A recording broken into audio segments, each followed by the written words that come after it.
Hi, Park Ridge. I wanted to bring you a word of encouragement today from the Proverbs. So, the Proverbs are just basically words of wisdom given in the hopes that in following them, God will bless that endeavor.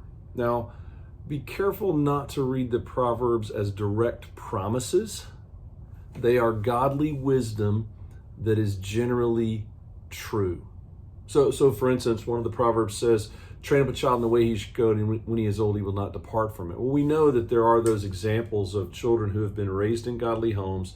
They have been given the truth of Christ. They've been given every opportunity to respond to the truth of Christ, and yet sometimes they still go off in a wrong direction and do not come to know Christ and do not live their life as an example of what Christian living is.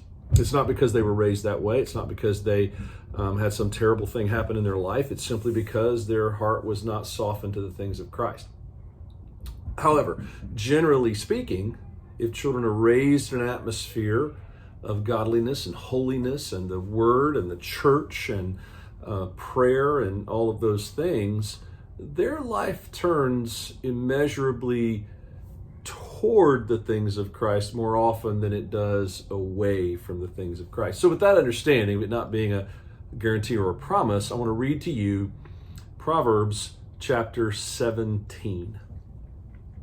Better is a dry morsel with quiet than a house full of feasting with strife.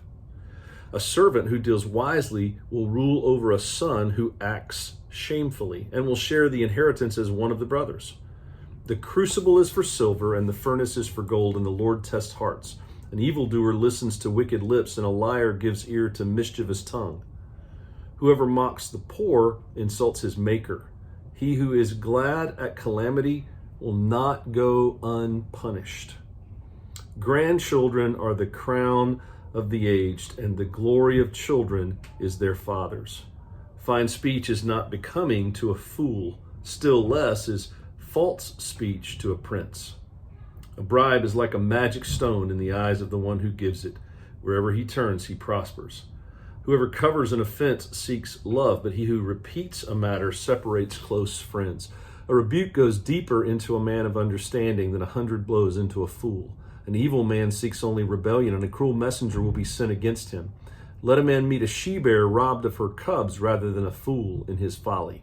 If anyone returns evil for good, evil will not depart from his house. The beginning of strife is like letting out water, so quit before the quarrel breaks out. That's a good word.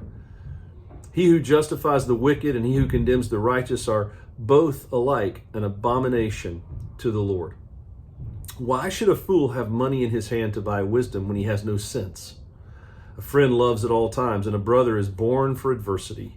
One who lacks sense gives a pledge and puts up security in the presence of his neighbor. Whoever loves transgression loves strife. He who makes his door high seeks destruction. A man of crooked heart does not discover good, and one with a dishonest tongue falls into calamity. He who sires a fool gets himself sorrow, and the father of a fool has no joy. A joyful heart is good medicine, but a crushed spirit dries up the bones. The wicked accepts a bribe in secret to pervert the ways of justice. The discerning sets his face toward wisdom, but the eyes of a fool are on the ends of the earth. A foolish son is a grief to his father, and bitterness to her who bore him. To impose a fine on a righteous man is not good, nor to strike the noble for their uprightness. Whoever restrains his words has knowledge, and he who has a cool spirit is a man of understanding. Even a fool who keeps silent is considered wise. When he closes his lips, he is deemed intelligent. So these words of wisdom from the Proverbs are a reminder as to how God is calling us to live. But remember, you cannot live this way in your own strength. We only live this way when we are following after the one who can change us, Jesus Christ, the author and the perfecter of our faith. Have a blessed week, Park Ridge.